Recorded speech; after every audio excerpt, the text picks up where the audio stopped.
Pie mums var iegādāties dažādus podus. Šis, ko mēs stādījām, saucās Berbers Uno, vienvietīgais pods, bet šāda paša veida ir arī divvietīgi un trīsvietīgi podi. Tiem ir arī ļoti labs papildu aprīkojums pieejams, stabili, izturīgi balsti, kas paredzēti kāpelējošiem augiem. Audzēšanai paredzēti pārsegi, jeb vāki, kas ir ļoti labi stādu audzēšanai, arī kādiem zemākiem augiem vēsākā laikā, radot tādu nelielu siltumnīcas efektu. Mūsu šī gada jaunums ir šādi te podi, kas ir liekami uz terases, balkona malām.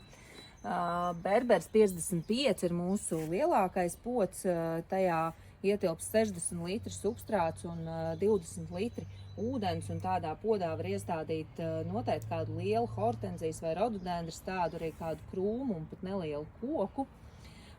Mums ir pieejami arī šādi te interesanti podi, kas paredzēti gāršaugu audzēšanai vai arī kādām puķēm, kas ir kompakti, neaizņems daudz vietas uz balkona vai terases. Istabai vai arī ārā terasēm paredzēti podi uz šādām te kājiņām, kā arī iekaramie podi. Šobrīd daļu no mūsu podiem var apskatīt mūsu stikla siltumnīcas mājaslapā, bet mēs aktīvi strādājam pie Jardija e-veikala atvēršanas. Tomēr, ja tu nevari sagaidīt un gribi iegādāties podus ātrāk, tad noteikti raksti vai zvani.